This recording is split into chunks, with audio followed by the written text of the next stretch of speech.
Hallöchen ihr Lieben und willkommen zu diesem hübschen Oberteil. Für diesen Fledermauspulli werde ich zuallererst den Hüftumfang ausmessen, da dieser Pullover auf jeden Fall auf oder über den Hüften aufliegen wird. Ich häkel hier für eine Hüftumfangsgröße von 110, teile diese durch 2, komme somit auf 55 und rechne nochmal plus 5 cm mehr drauf. Komme somit auf 60. Ihr messt also bei euch jetzt den Hüftumfang, teilt diesen durch 2, rechnet bei dem Ergebnis nochmal 5 cm mehr drauf und das sind die Zentimeterangaben, die ihr dann für euer Vorderteil einmal anschlagt und einmal für euren Rücken. Ihr müsst euch das also so vorstellen, dass wir jetzt gleich erstmal eine Kette auf unsere errechnete Maße, bei mir sind es 60 cm, anschlagen. Ihr könnt eine Luftmaschenkette anschlagen und mit festen Maschen zurück. Ich werde mit dem Fußschlingenanschlag arbeiten, da ich mir so Hin- und Rückreihe spare. Danach häkeln wir das Muster, was ich euch zeige, erst einmal 20 cm gerade hoch. Also egal für welche Größe oder Hüftumfang ihr häkelt, erst einmal 20 cm gerade hoch. Das ist dann die Basis des Fledermauspullovers. Im zweiten Abschnitt machen wir dann Zunahmen. Ich werde in jeder Reihe eine Zunahme machen. Wenn ihr für euch sagt, ihr wollt einen langärmeligen Fledermauspulli haben und wisst, ihr habt lange Arme, dann müsst ihr höchstwahrscheinlich doppelte Zunahmen machen. Das kann man aber von hier aus immer schlecht sagen, denn die einen haben längere Arme, die andere kürzere, die einen haben einen längeren Oberkörper, die anderen kürzeren. Und dann kommt es ja auch noch darauf an, mit welcher Wolle Nadelstärke häkelt ihr und häkelt ihr locker oder fest. Also das sind alles Dinge, die am Ende die Form eures Pullis bestimmen.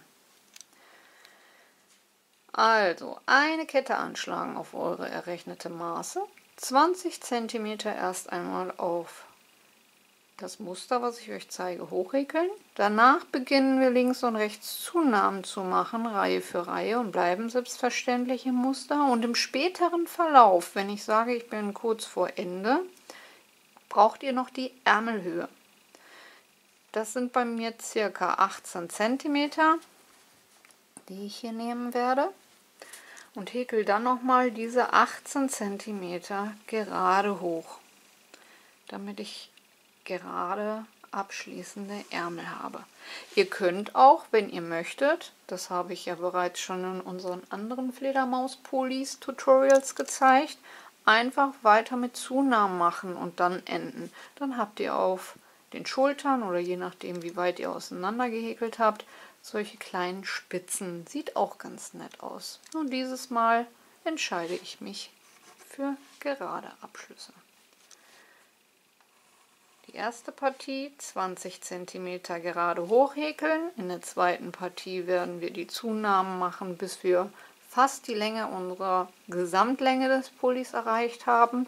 Und die letzten 18 cm häkle ich dann nochmal gerade hoch. Und das wäre dann das Grundgerüst unseres Fledermauspullis.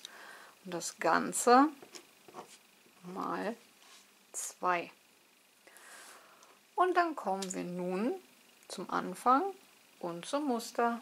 Das Ganze werde ich mit einer Nadelstärke 4 häkeln und vierfädigen unifarbenen Bobbel. Ich beginne mit Schwarz, später dann mit Grau und zum Schluss mit Weiß. Wir machen 3 Farbpartien. Auch hier kann jeder machen, wie er möchte. Ihr könnt auch einen Farbverlaufsbobbel nehmen. Das sieht sicherlich auch sehr, sehr schön aus bei diesem Muster. Alle Angaben zur Wolle, Nadelstärke und Verbrauch findet ihr unterm Video in der Infobox. Ich beginne also meine Kette mit festen Maschen, und zwar dem Fußschlingenanschlag, und spare mir somit Hin- und Rückreihe und habe so gut wie das richtige Endergebnis. Ich beginne mit 2 Luftmaschen, nehme hier vorzugsweise immer die erste untere Schlaufe, ihr könnt aber egal welche Schlaufe nehmen, Hole den Faden durch, ziehe beide Schlaufen auf gleiche Höhe durch eine für den Boden, auf dem die Masche steht, und durch 2 für eine feste Masche, wie man es kennt. Könnt ihr das hier unten so ein bisschen zuziehen und habt somit eure erste Masche.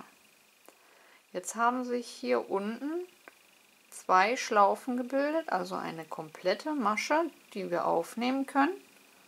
Holen den Faden auch dort wieder durch, ziehen die Schlaufen auf gleiche Höhe, durch eine für den Boden, auf dem die Masche steht, und durch 2 für eine feste Masche. Nächste gebildete Masche, Faden holen, durchziehen, beide Schlaufen auf gleiche Höhe, durch eine und durch 2. Nächste gebildete Masche, Faden holen, durchziehen, beide Schlaufen auf gleiche Höhe, das ist wichtig, damit die Kette auch elastisch bleibt, durch eine und durch 2. Und wenn ihr einmal den Dreh raus habt, dann geht das rucki zucki und ihr spart euch Hin- und Rückreihe. Für die Fußschlingenanschläge gibt es für feste Maschen, halbe Stäbchen und Stäbchen bei mir auch die Tutorials, die langsam sind und natürlich auf eine hellere Wolle. Ansonsten könnt ihr vom PC aus unten rechts am Bildschirmrand am Zahnrad euch die Geschwindigkeit so anpassen, wie ihr diese benötigt. Und dann habt ihr eine schöne elastische Kette, wo ihr sowohl oben als auch unten problemlos anhäkeln könnt, ohne dass man Übergänge sieht. So, und das werde ich jetzt auf meine 60 cm Länge häkeln und dann sehen wir uns wieder. Bis gleich. Zurück. Nach 92 Maschen habe ich die 60 cm erreicht und häkel noch mal eine Masche mehr dran, also 93 Maschen, denn die Maschenanzahl sollte teilbar durch 2 plus eine Masche mehr sein. Und dann kommen wir zur ersten Reihe. Wir beginnen mit 3 Luftmaschen für ein Stäbchen und eine Masche mehr für die ausgelassene Masche. Bei dem Fußschlingenanschlag ist diese Masche für die Steigeluftmaschen. Diese Masche lassen wir aus und stechen somit in die optische dritte ein.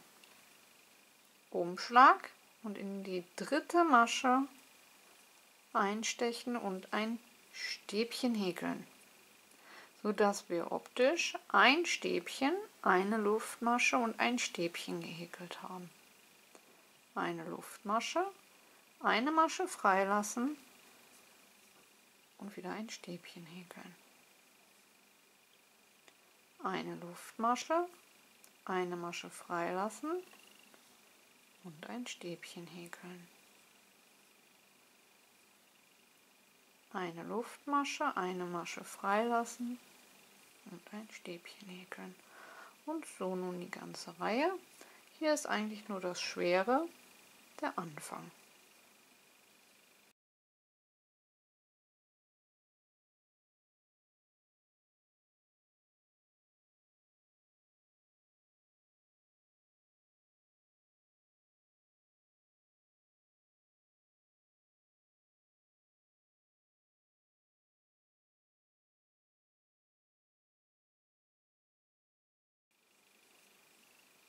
Und am Ende der Reihe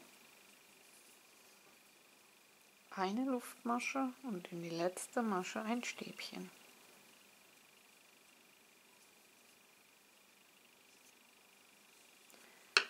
Das war Reihe 1 des Musters. Kommen wir zur Reihe 2. Wir beginnen mit 3 Steigeluftmaschen für ein Stäbchen. Und nun füllen wir einfach alles auf. Einmal um die Luftmasche ein Stäbchen, einmal in das Stäbchen ein Stäbchen. Dann wieder um die Luftmasche ein Stäbchen und in das Stäbchen ein Stäbchen. Und so immer im Wechsel, auch eine ganz leichte Reihe.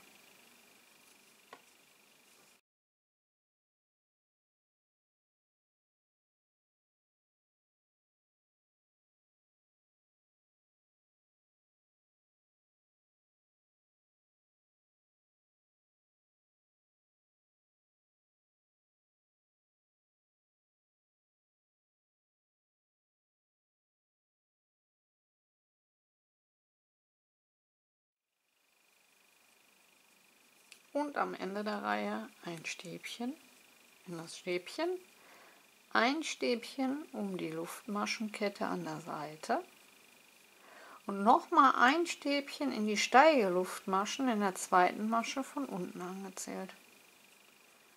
Und dann haben wir einen schönen geraden Abschluss und somit Reihe 2 fertig.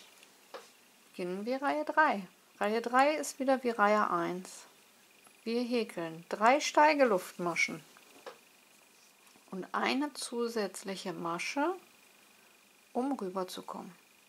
Hier ist jetzt etwas einfacher als in der ersten Reihe. Steigeluftmaschen bleiben bei Steigeluftmaschen. Das zweite Stäbchen lassen wir aus und stechen in das dritte Stäbchen ein. Und häkeln ein Stäbchen. Eine Luftmasche, eine Masche wieder auslassen und ein Stäbchen. Eine Luftmasche, eine Masche wieder auslassen und ein Stäbchen. Und so die ganze Reihe. Und die nächste Reihe wird wieder wie Reihe 2, indem wir mit Stäbchen alles auffüllen. Ein Stäbchen ins Stäbchen und eins um die Luftmasche. Ein Stäbchen ins Stäbchen, ein in die Luftmasche. Und so wechseln wir immer Reihe 1 und 2 ab.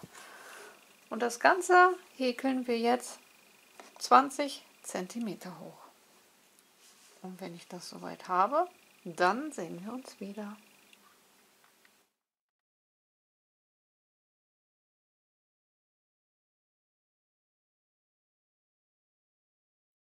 Zurück nach 18 Reihen habe ich die 20 cm erreicht und die Struktur finde ich sehr ansehnlich. Und nun können wir den Farbwechsel machen. Ich ziehe die neue Farbe durch die alte hindurch und ziehe die alte Farbe die Schlaufe zu. Danach nehme ich mir alle 3 Fäden zusammen und masche die erste Luftmasche mit allen Fäden gemeinsam ab. Danach lasse ich alle Fäden fallen und nehme mir meine neue Farbe einzeln und häkel nochmal zusätzlich 2 Luftmaschen, sodass wir 3 für das Stäbchen haben. Wenden und nun würde die Lochreihe wieder kommen. Das heißt, eigentlich würde ich jetzt hier eine Luftmasche mehr machen, um dann rüber zu kommen. Da ich jetzt aber mit Zunahmen beginne, mache ich einen Umschlag und steche dort, wo die Steigeluftmaschen rauskommen, ein und häkel noch ein zusätzliches Stäbchen, sodass ich 2 optische Stäbchen am Anfang habe. Danach eine Luftmasche. Orientieren muss ich mich aber jetzt trotzdem. Erstes Stäbchen, zweites Stäbchen, drittes Stäbchen. Und steche nach der Luftmasche für das ausgelassene Stäbchen in das dritte Stäbchen der Vorreihe ein. 1, 2, 3.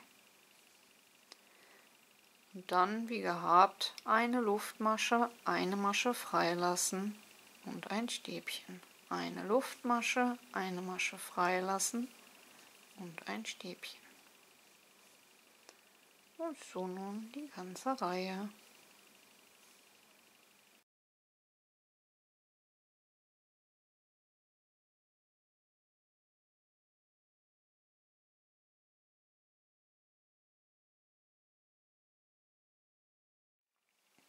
Und am Ende der Reihe wieder darauf achten, dass ihr eine Luftmasche macht und in die zweite Masche der Steigeluftmaschen einstecht und dann dort die 2 Stäbchen, also die Zunahme, hineinhäkelt.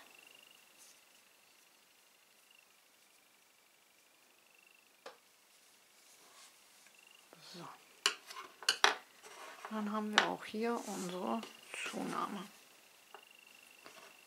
Bei der Stäbchenreihe machen wir im Endeffekt das gleiche. Wir häkeln 3 Steigeluftmaschen. Steigeluftmaschen bleiben über Steigeluftmaschen und stechen in der Steigeluftmasche der Vorreihe ein und häkeln dort nochmal ein zweites zusätzliches Stäbchen. Danach das Stäbchen, was wir dazu gehäkelt haben aus der Vorreihe. Dann kommt ja die Luftmaschenkette, und die kommt ein Stäbchen und ein Stäbchen ins Stäbchen. Danach immer im Wechsel bis zum Ende der Reihe immer ein Stäbchen um die Luftmasche und ein Stäbchen ins Stäbchen, wie wir es bereits kennen.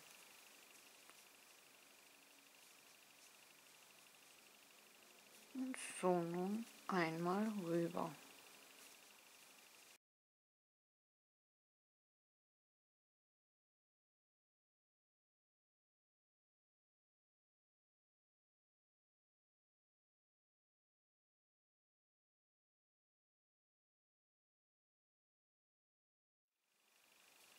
Und auch hier am Ende der Reihe Stäbchen, dann die Luftmasche, dann das erste Stäbchen und das zweite Stäbchen abhäkeln. Hier steche ich auch wieder vorzugsweise in der zweiten Masche von unten angezählt in das Stäbchen der Vorreihe und häkel dort noch einmal in die gleiche Einstichstelle ein zusätzliches Stäbchen, sodass wir auch hier wieder unsere Zunahme haben. Und so geht jetzt weiter, immer im Wechsel, in jeder Reihe eine Zunahme links und eine Zunahme rechts. Und das, bis ihr entweder die Gesamtlänge kurz vor knapp erreicht habt. Vergesst aber hier nicht, ob ihr diese Spitzenärmel haben wollt, dann könnt ihr einfach die Zunahmen so weit machen, wie euer Pullover lang sein soll. Oder aber die Ärmelhöhe abrechnen, abziehen. Bei mir sind es ja 18 cm von der Gesamtlänge. Mein Pullover soll 60 cm werden, zwischen 55 und 60, und davon muss ich jetzt die 18 cm abziehen und so lange meine Zunahmen machen, bis die Gesamtlänge, also auch plus diese 20 cm, dann das Ergebnis erreicht hat. Aber wie viel das am Ende ist, das zeige ich euch dann, wenn ich soweit bin. Jetzt häkeln wir erstmal in jeder Reihe eine Zunahme links und eine Zunahme rechts und das in unserem Musterverlauf.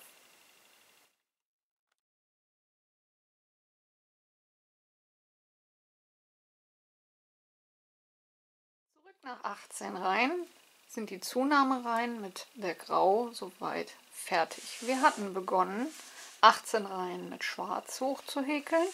Danach kamen 18 Reihen mit Grau und jetzt zum Schluss kommt die Farbe Weiß.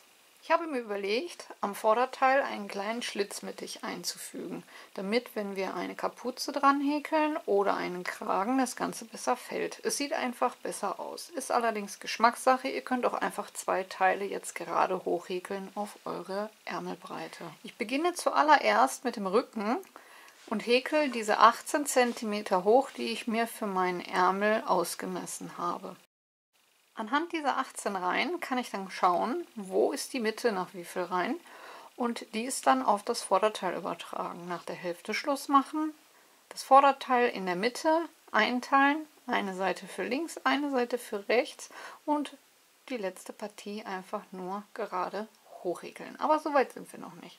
Als nächstes kommt jetzt erst einmal 18 cm einfach gerade hochhäkeln, so wie wir das hier unten bei der Schwarz gemacht haben, und das mit der Farbe Weiß. Auch hier nehme ich mir wieder meine neue Farbe, ziehe diese durch die alte hindurch, ziehe die alte Farbe zu, nehme alle 3 Schlaufen und häkle mit allen 3 Schlaufen die erste Luftmasche ab. Und dann kommt einfach nur die Farbe Weiß und mit dieser häkle ich 2 zusätzliche Luftmaschen für das Stäbchen. Da jetzt hier wieder die Lochreihe kommt, eine Luftmasche mehr. Diese Steigeluftmaschen bleiben über Steigeluftmaschen. Dieses Stäbchen lassen wir frei und ins dritte stechen wir dann ein und häkeln ein Stäbchen. Denn ab hier wollen wir ja keine Zunahmen mehr machen. Ab hier häkeln wir jetzt nur noch gerade hoch. Wieder eine Masche freilassen und ein Stäbchen. Eine Masche freilassen und ein Stäbchen. Und den Rest kennt ihr ja bereits. Im Musterverlauf jetzt einmal bis auf eure Ärmelhöhe hochhäkeln. Also wir beginnen einfach nur mit 3 Steigeluftmaschen. Steigeluftmaschen bleiben über Steigeluftmaschen. Das nächste Stäbchen lassen wir frei und ins dritte stechen wir ein. Dazu kommt eine Luftmasche dazwischen und mehr ist das auch nicht. So, und wenn ich meine Ärmelhöhe dann soweit habe, zeige ich euch, wie das aussieht. Bis gleich.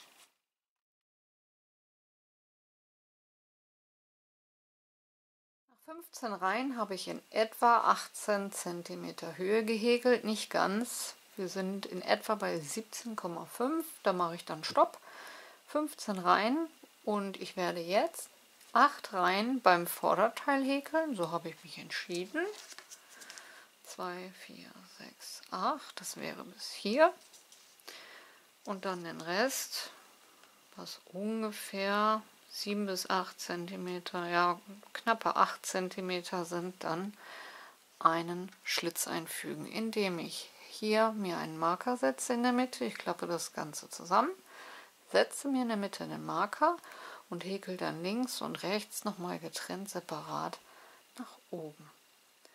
Also bei dem Vorderteil links und rechts 8 Reihen erst einmal gerade hochhäkeln, danach zusammenklappen, Mitte markieren und die letzten Reihen dann separat hochhäkeln.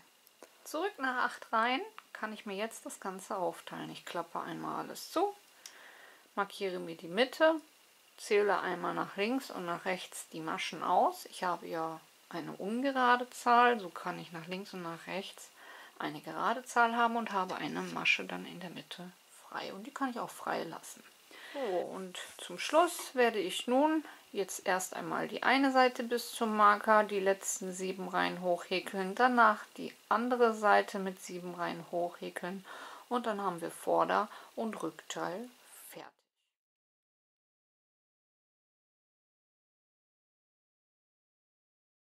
Nachdem ich das Vorderteil soweit fertig habe, nehme ich mir den Rücken, lege mir diesen in der Mitte zusammen, markiere mir die Mitte, nehme mir von einem gut sitzenden Pullover oder Shirt die Halsausschnittweite. Ich habe mich hier für 24 cm entschieden, da wir durch den Schlitz am Vorderteil noch eine Erweiterung für den Halsausschnitt haben, mache ich diesen extra nicht so weit. So, und dann kann ich die Mitte der 24 anlegen und nach links und rechts mir die Seiten markieren und habe die Mitte ermittelt. Dann können wir den mittleren Marker auch wieder rausnehmen.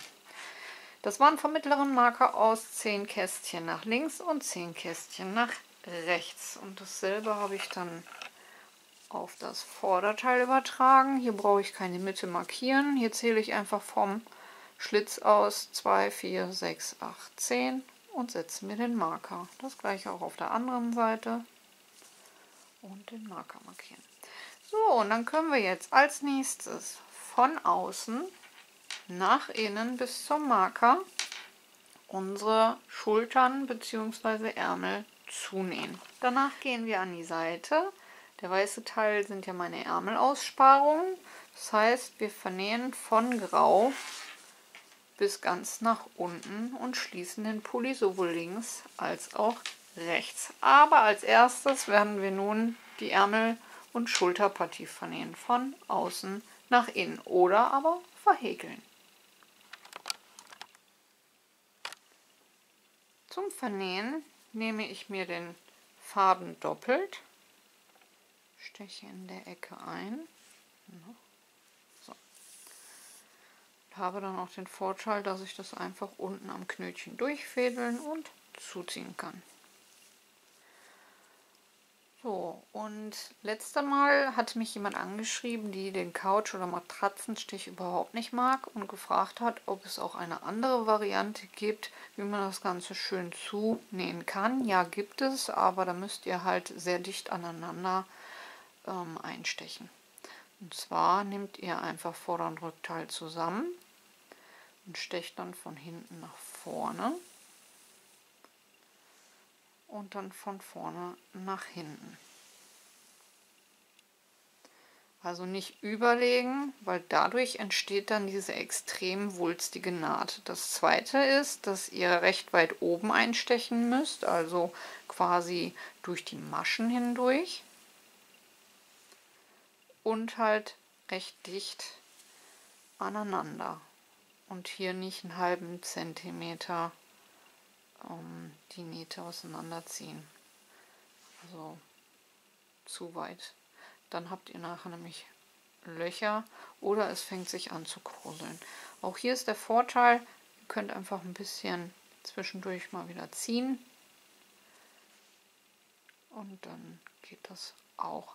Aber es ist meiner Meinung nach, dauert es länger, als wenn man den Couch- oder Matratzenstich nimmt, da man bei diesem halt immer einen halben Zentimeter weiter kommt und am Ende auch eine schöne flache Naht hat. Und mit der Variante habt ihr halt hier innen so ein bisschen leicht knubbelig und von außen habt ihr eine schöne glatte Naht. Also wen diese leichte Knubbelung jetzt nicht stört, der kann dann auch diese Variante nehmen.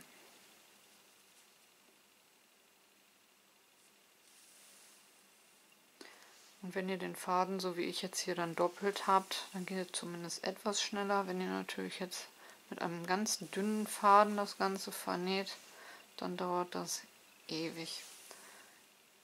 Könnt ihr halt testen, indem ihr umdreht und einfach mal versucht zu ziehen und dann seht ihr, ob sich hier irgendwie die Löcher bilden.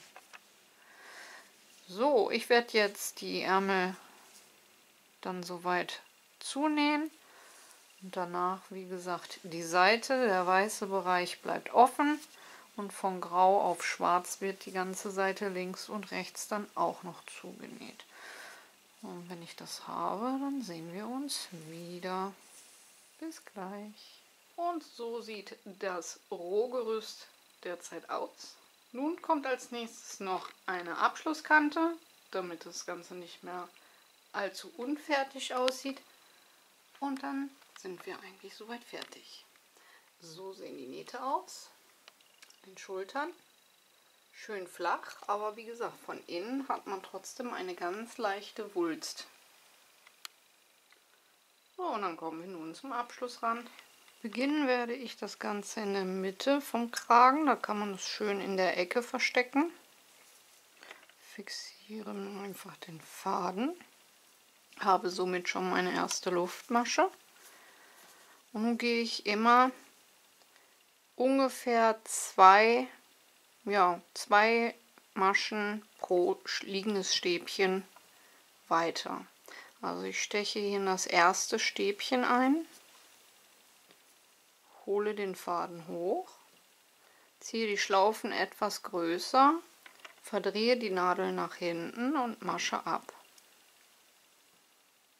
Dann gehe ich in die nächste Masche, Faden holen, hochziehen, nach hinten verdrehen und abmaschen. Nächstes Stäbchen, verdrehen und abmaschen.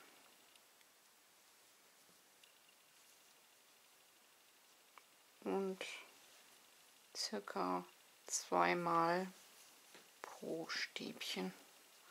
Das sollte reichen, um eine gleichmäßige Kante zu bekommen und dass sich das Ganze wieder zusammenzieht, noch ausdehnt.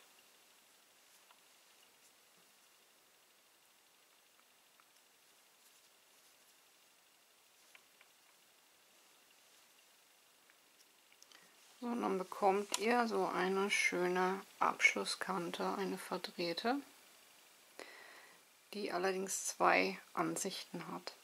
Wenn ich jetzt in die andere Richtung häkeln würde, wäre diese Ansicht nach außen. Also schaut einfach, welche euch am besten gefällt und dann in die dementsprechende Richtung häkeln. So, und mehr ist das auch nicht. Das Ganze häkel ich jetzt einmal komplett herum, schließe die Runde und dann ist mein Kragen soweit fertig. Das gleiche dann noch an den Ärmeln, damit auch die eine schöne Abschlusskante bekommen. Und dann ist unser Fledi auch schon soweit fertig. Ihr könnt auch noch unten am Bündchen eine Abschlusskante machen. Ich persönlich werde es jetzt hier nicht machen, weil A, haben wir eben mit Schwarz gehäkelt und der fällt so schön, da möchte ich keine Veränderung haben. Aber könnt ihr auch, wenn es euch stört. Oben um die Kurve herum braucht ihr keine Zunahmen oder so machen. Einfach um die Ecke herum 2 Maschen um das Stäbchen. So, dann könnt ihr euch aussuchen, ob ihr oben halt im Musterverlauf jetzt in das Stäbchen einstecht und eine verdrehte Masche abmascht, danach wieder in das Loch eine verdrehte Masche, oder ob ihr immer nur die Löcher nehmt, dass ihr quasi immer 2 Maschen pro Loch häkelt und die Stäbchen dabei weglasst. Ich denke, das macht keinen Unterschied. Und dann sehen wir uns nur noch zum Endergebnis. Bis gleich. Und so sieht der Abschlussrand am Kragen aus. Das Ganze kann man dann so schön nachher umklappen oder sich mit Knöpfchen noch fixieren. An den Ärmeln genau das gleiche. Und unten am Pullover habe ich es alles so gelassen, denn der Rand ist wunderschön gleichmäßig und sitzt perfekt. Ich hoffe, euch hat die Anleitung gefallen und ihr seid gut mitgekommen. Vergesst nicht, eure Bewertung da zu lassen, wie immer ganz, ganz wichtig. Kanal abonnieren ist kostenlos, Glöckchen drücken und kein Video mehr verpassen. Und ansonsten wünsche ich euch viel Spaß beim Nachwerken. Ich hoffe, wir hören uns zum nächsten Mal. Bis dahin, ciao, ciao.